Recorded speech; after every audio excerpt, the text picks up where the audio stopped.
ऐसी नारी अपने पति को हमेशा खुश रख सकती है। कैसे नारी अपने पति को खुश रख सकती है?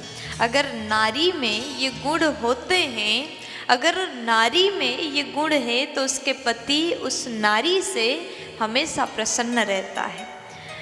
तो आप लोग भी जानिए, आप भी सोचिए कि आपके अंदर ये गुण है कि नहीं है। कई बार माताएं कहती हमारे पति तो हमसे झगड़ा ही करते रहते हैं, छोटी छोटी बात पर डांटते हैं, चिल्लाते हैं। देखिए, आपको भी कुछ काम करना पड़ता है। आप चाहते हैं कि आपके पति आपसे हमेशा प्रसन्न रहे, हमेशा खुश रहे, तो आपको भी कुछ काम करना होगा। अगर आप में ये गुण हैं, आप वो काम करते हैं, तो आपके पति आपकी पूजा करेंगे, हमेशा आपकी तारीफ करेंगे, आपसे खुश रहेंगे। अब ध्यान से सुनिएगा, अगर ये गुण है तो अच्छी बात है, अगर नहीं है तो गुण आपको लाना होगा। कहते हैं, कहा जाता है कि अगर पत्नी मन कर्म वचन से पवित्र है, मन से, कर्म से और वचन से यदि पवित्र है, तो ऐसे नारी का पति उससे हमेशा खुश रहता है। सच्ची बात है। इसलिए कहते हैं, मन से हमेशा सभी का अच्छा सोचो, बाणी से अच्छा बोलो। किसी का आदत होता है जब मुंह खोलते हैं तो बहुत गलत बोलते, गाली देते हैं, छोटी छोटी बात पर झगड़ा करते हैं, अप्रिय बोलते हैं, ऐसा बोलते हैं आपकी बाणी दूसरों को चुभने लगता है। ऐसी बाणी किस काम की? इसलिए बोलो तो मधुर बोलो,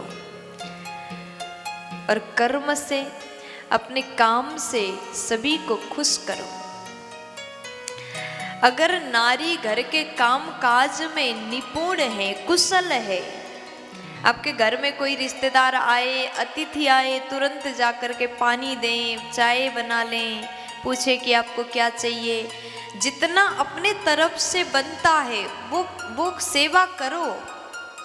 अगर पत्नी में ये गुण है तो उसके पति हमेशा पत्नी से खुश रहता है, प्रसन्न रहता है। उस पति को क्या चाहिए? और उसके कोई रिश्तेदार आए, दोस्त आए, सगे संबंधी आए, अतिथि आए, तो हंस के बात करो, मुंह बना के मत घूमो, मधुर मुस्कान के साथ में सेवा करो। और दूसरी बात, जो नारी सच बोलती हो, अगर नारी सच बोले तो उसके पति उससे हमेशा खुश रहते हैं।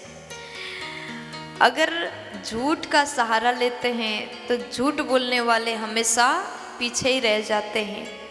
झूठ के सहारे कभी जीवन की गाड़ी आगे नहीं बढ़ सकती। अगर पति पत्नी में, केवल पति यहाँ जितने बैठे, जितने बाबा लोग बैठे, खुश मत होना, क्योंकि आपकी पत्नी सच बोलती है तो आपका भी धर्म बनता है, आप भी सच बोलो। सच दोनों बोलते हैं तो जीवन की गाड़ी आसानी से बढ़ती है, सच्ची बोलने वाली। और तीसरे नंबर में कहते हैं, पति के साथ में किसी भी प्रकार के भेदभाव ना रखने वाली पत्नी हो, तो ऐसे पत्नी से पति खुश रहता है।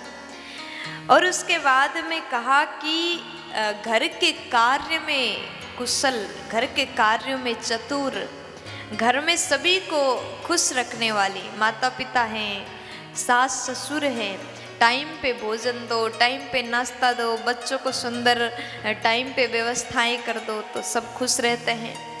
तो कार्य करने में चतुर, किसी को क्या चाहिए तुरंत समझ जाए और काम करे, ऐसी नारी से पति खुश रहते हैं। और उसके बाद में पति से प्रेम करने वाली नारी हो, तो ऐसी नारी से, ऐसी पत्नी से उसका पति खुश रहता है। सर्वदा सच बोलने वाली, ये कुछ गुण हैं। अगर ऐसे गुण, ऐसे नियम नारी अपने जीवन में उतार ले, धारण कर ले, तो ऐसे घर में रहने वाली नारी से उसके पति हमेशा प्रसन्न रहते हैं, हमेशा प्रसन्नता से बात करेंगे। फिर आप ही कहोगे, अगर आप ये काम करोगे तो आप ही कहोगे कि हमारे पति बहुत अच्छे हैं। कुछ माताएं बुराई करती, पति डांटता है, गाली करता है, गाली देता है। आप में भी अगर ये अच्छाई हो तो आपके पति आपका सम्मान करेगा, आपसे प्रेम करेगा, आपसे खुश रहेगा। प्यार से बोल दीजिए ना।